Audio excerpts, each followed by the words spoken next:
Durante años había vivido con la convicción férrea de que la muerte era simplemente el final, un punto y aparte en la existencia humana.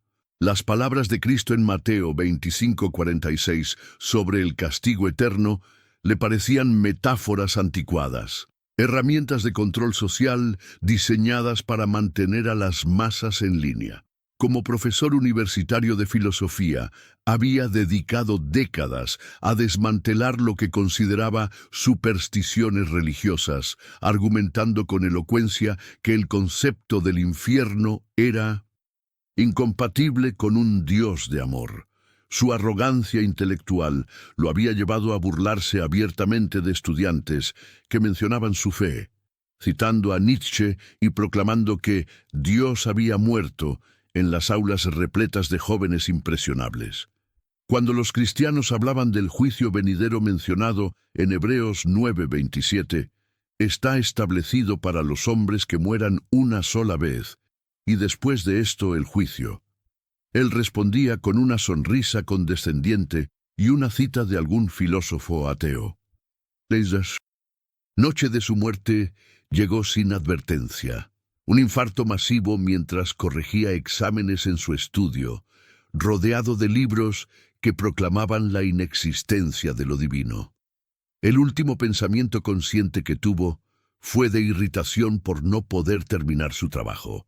No hubo tiempo para arrepentimiento, no hubo momento de reflexión sobre sus décadas de rechazo hacia lo sagrado. Pero la muerte no fue el final que había esperado. Despertó en un lugar que desafió inmediatamente todas sus convicciones racionales. No era la nada que había anticipado, sino un reino de existencia que pulsaba con una realidad más intensa que cualquier cosa que hubiera experimentado en la tierra. Sin embargo, esa intensidad era de una naturaleza absolutamente terrorífica. Se encontró de pie en una vasta llanura de roca negra agrietada, bajo un cielo que parecía arder sin llamas visibles. El aire mismo parecía estar cargado de desesperación, y cada respiración le quemaba los pulmones con un dolor que era tanto físico como espiritual. La temperatura era insoportable, pero no de la manera en que había imaginado el fuego del infierno. Era un calor que penetraba hasta el alma, que hacía que cada célula de su ser gritara en agonía. Lo que más lo impactó no fue el dolor físico, sino la comprensión instantánea e innegable de dónde estaba y por qué. Todas las verdades que había rechazado se presentaron ante él con una claridad brutal. Recordó cada palabra de burla que había dirigido hacia los creyentes, cada estudiante al que había apartado de la fe, cada oportunidad de arrepentimiento que había desechado con desdén intelectual. Las palabras de Lucas 16:23 resonaron en su mente con una claridad aterradora. Y en el Hades alzó sus ojos estando en tormentos y vio de lejos a Abraham y a Lázaro en su seno. Ahora entendía que no era una parábola, sino una descripción literal de una realidad que él mismo estaba experimentando. El tormento más grande no era el dolor físico, aunque éste era constante e implacable, era la comprensión absoluta de lo que había perdido. Podía percibir, como si fuera a través de un velo impenetrable, la gloria y la paz que existían en otra dimensión, un reino de luz y amor del cual se había excluido voluntariamente.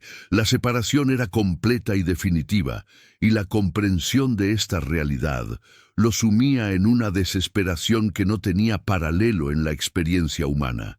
Intentó racionalizar lo que estaba experimentando, buscar explicaciones psicológicas o neurológicas para lo que claramente debía ser una alucinación post-mortem, pero la realidad de su situación era demasiado vívida, demasiado consistente, demasiado absolutamente real para ser negada.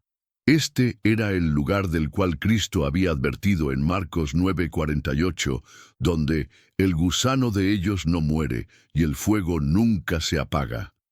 El tiempo en este lugar parecía funcionar de manera diferente. Podían ser minutos o milenios, No había forma de saberlo. Cada momento se extendía hacia una eternidad de sufrimiento. Y, sin embargo, también existía la terrible comprensión de que esto era apenas el comienzo. No habría alivio, no habría final, no habría segunda oportunidad. Recordó con amargura las veces que había citado a universalistas que argumentaban que un Dios amoroso eventualmente salvaría a todos. Ahora comprendía que la justicia divina era tan real como el amor divino, y que él había elegido deliberadamente rechazar ese amor durante toda su vida. Como estaba escrito en 2 Tesalonicenses 1:9, experimentaba el castigo de eterna perdición, excluidos de la presencia del Señor y de la gloria de su poder. La memoria de cada pecado, cada acto de rebelión contra Dios, cada palabra de blasfemia, se presentaba ante él con una claridad perfecta. No había olvido en este lugar, no había forma de escapar de la realización de lo que había hecho con su vida. Había usado su inteligencia, un don de Dios, para alejar a otros de su Creador. Había convertido su posición de autoridad en una plataforma para la destrucción espiritual. En los momentos de mayor claridad mental, podía entender por qué estaba allí. No era que Dios lo hubiera enviado allí por venganza o crueldad. Él mismo había elegido este destino a través de décadas de rechazo consciente y deliberado. Como está escrito en Romanos 1:28, Dios lo había entregado a una mente reprobada, porque él había rechazado tener en cuenta a Dios. El arrepentimiento que ahora sentía era genuino pero inútil. Era el arrepentimiento del ladrón que lamenta ser atrapado, no el arrepentimiento del corazón quebrantado que busca restauración. Sabía que incluso si se le diera otra oportunidad, su naturaleza corrupta lo llevaría por el mismo camino. El tiempo para el verdadero arrepentimiento había pasado cuando respiró por última vez en la tierra. Una de las torturas más refinadas de este lugar era el conocimiento perfecto de lo que podría haber sido. Podía ver claramente cada momento en su vida cuando Dios había extendido su gracia, cada invitación al arrepentimiento que había rechazado. Recordaba estudiantes cristianos que habían orado por él, colegas que habían intentado compartir el Evangelio, incluso su propia madre que había muerto orando por su salvación. Las palabras de Apocalipsis 20:15 resonaban en su mente.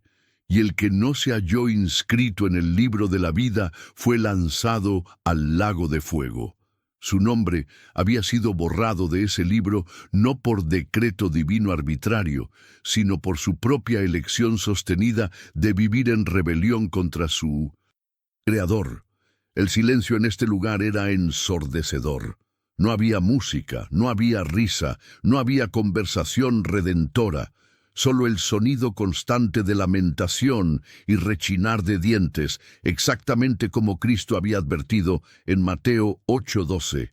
Era un lugar donde toda esperanza había sido abandonada, no porque fuera imposible, sino porque ya no existía la capacidad para la esperanza genuina. La soledad era absoluta. Aunque había conciencia de otros en tormento, no había comunión, no había consuelo mutuo. Cada alma estaba completamente aislada en su propio horror, enfrentando las consecuencias de sus elecciones sin la posibilidad de compartir la carga o encontrar alivio en la compañía de otros. Reflexionaba sobre los sermones que había escuchado en su juventud sobre el amor de Dios y su deseo de que ninguno perezca, como está escrito en 2 Pedro 3:9. Ahora entendía que ese amor había sido constantemente ofrecido, constantemente rechazado. Dios no lo había condenado. Él se había condenado y sí mismo a través de una vida de orgullo intelectual y rebelión espiritual.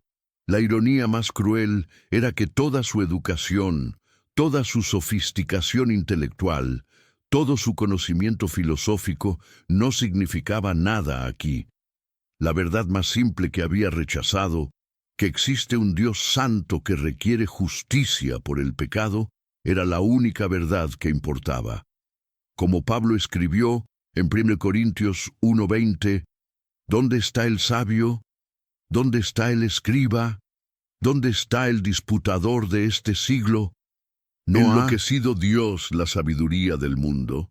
En este lugar de tormento eterno, finalmente comprendía que no había neutralidad en la vida. O se servía a Dios o se servía al pecado. Él había elegido servir a su propio orgullo y intelecto, convirtiéndolos en ídolos que lo habían separado de su Creador. El resultado era esta separación eterna, esta existencia en un lugar preparado, como dijo Jesús en Mateo 25:41, para el diablo y sus ángeles. Su historia se convirtió en una advertencia eterna. Conocimiento sin humildad es vanidad, que la inteligencia sin reconocimiento de Dios es necedad, y que el rechazo persistente de la gracia divina lleva inevitablemente a la condenación eterna. Él no había creído en el infierno hasta que lo vio con sus propios ojos, pero para entonces ya era demasiado tarde. La comprensión de la santidad de Dios se había vuelto una tortura constante. En vida, había argumentado que la idea de un Dios santo era incompatible con la existencia del mal, usando el problema del mal como argumento contra la existencia divina. Ahora entendía que Dios era tan absolutamente santo que incluso el más pequeño pecado requería castigo perfecto. Como está escrito en Habacuc 1:13, muy limpio eres de ojos para ver el mal, ni puedes ver el agravio. La santidad divina no era crueldad, sino perfección moral absoluta que no podía coexistir con el pecado sin purificarlo o separarse de él. En este lugar de tormento, cada segundo traía nuevas revelaciones sobre la naturaleza de su rebelión. Recordaba con horror punzante las veces que había citado la teoría de la evolución para negar la creación, argumentando que si no había Adán, no había pecado original, y por tanto no había necesidad de salvación. Ahora veía claramente cómo había usado la ciencia como un ídolo para suprimir la verdad sobre Dios, exactamente como Pablo había advertido en Romanos 1:18 sobre aquellos que detienen con injusticia la verdad. Las llamas que lo rodeaban no eran como el fuego terrenal. Este fuego quemaba sin consumir, torturaba sin destruir, causaba dolor sin ofrecer la liberación de la muerte. Era el fuego del cual Cristo había hablado en Marcos 9:43, cuando advirtió que era mejor entrar en la vida mutilado que ser echado al infierno, al fuego que no puede ser apagado. Este fuego parecía ser la manifestación física de la ira divina contra el pecado, una ira que él había provocado durante décadas de blasfemia intelectual. La sed que experimentaba era indescriptible. No era simplemente la falta de agua, sino una sed espiritual, un anhelo desesperado por la presencia de Dios que había rechazado en vida. Recordaba la parábola del rico y Lázaro en Lucas 16:24, donde el rico en tormento rogaba por una gota de agua para refrescar su lengua. Esa no era una metáfora poética, era una descripción literal de la sed espiritual que ahora lo consumía. Anhelaba desesperadamente lo que había despreciado, la comunión con su Creador. Sus recuerdos se enfocaban constantemente en los momentos cruciales donde había elegido el orgullo sobre la humildad. Recordaba vívidamente una conversación con un estudiante cristiano que había citado 1 Corintios 1:25, porque lo insensato de Dios es más sabio que los hombres, y lo débil de Dios es más fuerte que los hombres. Él había respondido con sarcasmo, burlándose de la idea de que pudiera existir sabiduría superior a la razón humana. Ahora esa insensatez divina se revelaba como la sabiduría suprema que había rechazado por orgullo, En este lugar no existía el tiempo como lo había conocido. Los momentos se extendían hacia la eternidad. Cada segundo de sufrimiento contenía la comprensión de que esto continuaría para siempre. No había esperanza de mejora, no había posibilidad de adaptación al dolor. El tormento permanecía fresco y agudo como si acabara de comenzar, mientras que simultáneamente llevaba el peso de la eternidad ya transcurrida. Era exactamente lo que Daniel había profetizado en Daniel 12:2 sobre aquellos que despertarían para vergüenza y confusión perpetua. La vergüenza era quizás el aspecto más insoportable de su castigo. No era simplemente vergüenza por sus acciones pasadas, sino una vergüenza cósmica por haber sido creado a imagen de Dios y haber elegido deliberadamente desfigurar esa imagen. Cada pensamiento blasfemo que había tenido, cada burla dirigida hacia los creyentes, cada estudiante al que había alejado de la fe, se presentaba ante él con una claridad perfecta que lo llenaba de una vergüenza que traspasaba hasta la médula de su ser. Recordaba particularmente a una estudiante joven que había llegado a su clase como cristiana devota y había salido como agnóstica después de un semestre de su influencia. Había sentido orgullo intelectual por haber liberado su mente de lo que consideraba superstición. Ahora podía ver el destino eterno que había ayudado a forjar para esa alma, y la responsabilidad de su influencia destructiva lo aplastaba con un peso que no tenía medida terrenal. Las palabras de Cristo en Mateo 18:6 resonaban constantemente en su mente, y cualquiera que haga tropezar a alguno de estos pequeños que creen en mí, mejor le fuera que se le colgase al cuello una piedra de molino de asno, y que se le hundiese en lo profundo del mar. Había hecho tropezar no a uno, sino a centenares de pequeños en la fe, usando su posición de autoridad para sembrar dudas y destruir la confianza en Dios. El peso de esa responsabilidad era una cadena eterna que lo arrastraba más profundo en la desesperación. Su comprensión de la justicia divina se había expandido hasta abarcar no solo sus propios pecados, sino el impacto eterno de su influencia. Cada libro que había escrito promoviendo el ateísmo, cada conferencia donde había ridiculizado la fe, cada conversación donde había plantado semillas de duda, tenía consecuencias que se extendían mucho más allá de su propia condenación. Era como una piedra arrojada en un estanque, creando ondas de destrucción espiritual que se extendían hasta la eternidad. La ausencia de amor en este lugar era total y absoluta. Había argumentado en vida que el amor era simplemente una construcción evolutiva, una estrategia de supervivencia desarrollada para promover la cooperación social.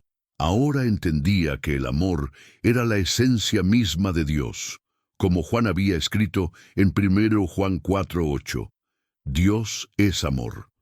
La separación de Dios significaba separación del amor mismo, y existir sin amor era una tortura más refinada que cualquier dolor físico.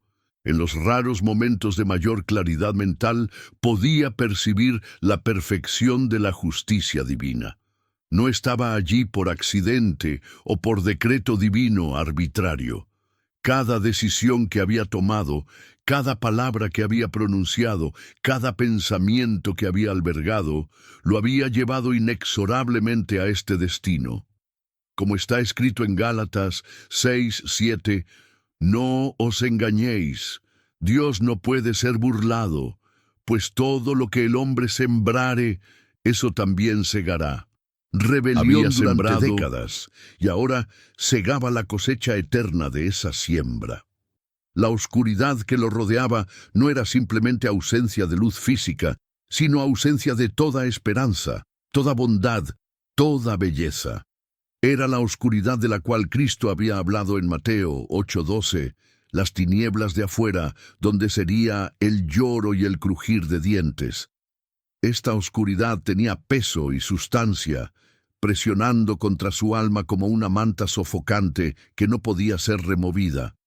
Sus recuerdos se enfocaban obsesivamente en los momentos donde Dios había tratado de alcanzarlo. Recordaba sueños perturbadores que había tenido, momentos de convicción que había atribuido a indigestión o estrés. Recordaba la muerte de su madre cristiana, cuando había sentido un extraño impulso de orar que había suprimido inmediatamente. Cada uno de estos momentos había sido una invitación divina al arrepentimiento que él había rechazado sistemáticamente.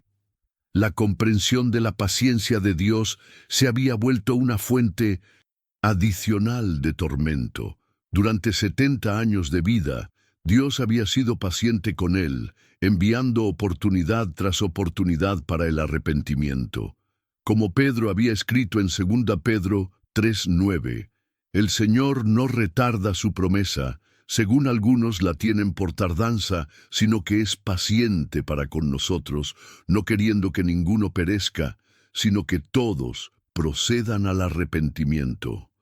Esa paciencia divina, que había interpretado como evidencia de la inexistencia de Dios, ahora se revelaba como amor persistente que él había despreciado hasta el final. El conocimiento que ahora poseía sobre la realidad espiritual era perfecto pero inútil. Podía ver claramente la estructura del universo espiritual, la jerarquía angelical, la naturaleza del cielo y del infierno, la realidad de la Trinidad. Todo el conocimiento que había buscado en filosofías humanas estaba ahora disponible para él, pero llegaba demasiado tarde para ser de algún beneficio. Era conocimiento sin esperanza, comprensión sin redención, sabiduría sin la posibilidad de aplicación beneficiosa. Las palabras de Isaías 55:8-9 adquirían un significado terrible. Porque mis pensamientos no son vuestros pensamientos, ni vuestros caminos mis caminos, dijo Jehová. Como son más altos los cielos que la tierra, así son mis caminos más altos que vuestros caminos, y mis pensamientos más que vuestros pensamientos. Había intentado reducir a Dios al nivel de la comprensión humana. Había negado lo que no podía explicar con su razón limitada. Ahora veía la enormidad de su arrogancia al pretender que su mente finita pudiera abarcar la naturaleza infinita de Dios. Su experiencia del tiempo se había vuelto una tortura refinada. Podía recordar perfectamente cada segundo de su vida terrenal, pero el futuro se extendía ante él como una línea interminable de sufrimiento sin variación. No había estaciones en este lugar. No había día y noche, no había cambio que pudiera ofrecer algún alivio psicológico. Era la eternidad tal como la había negado, sin fin, sin esperanza de alteración, sin posibilidad de escape. La música celestial que ocasionalmente percibía desde la distancia infinita se había convertido en una forma adicional de tormento. No era que esa música fuera dirigida hacia él como burla. Era simplemente el desbordamiento natural de la adoración en el cielo que él podía detectar pero nunca alcanzar. Era como el hambriento que huele el aroma de un banquete al que nunca será invitado. Una tortura constante de lo que había perdido para siempre. En este lugar de condenación eterna, finalmente comprendía que el infierno no era un lugar que Dios había creado para torturar a los pecadores, sino el resultado inevitable de la separación de Dios elegida por aquellos que rechazaban su amor. Como C.S. Lewis había escrito, aunque él nunca había prestado atención a tales pensamientos en vida. Las puertas del infierno estaban cerradas desde adentro. Él había elegido este destino, había insistido en él, había luchado contra toda evidencia e invitación contraria. Su historia servía ahora como una advertencia eterna grabada en la realidad misma del universo espiritual, que la rebelión contra Dios, sostenida hasta el final, lleva inevitablemente a la separación eterna de todo lo bueno, hermoso y verdadero. Él no había creído en el infierno hasta que lo vio con sus propios ojos, pero su incredulidad no había alterado ni un ápice la realidad de su existencia. La verdad permanecía verdad, independientemente de si era creída o rechazada, y ahora él era testimonio eterno de esa realidad inmutable.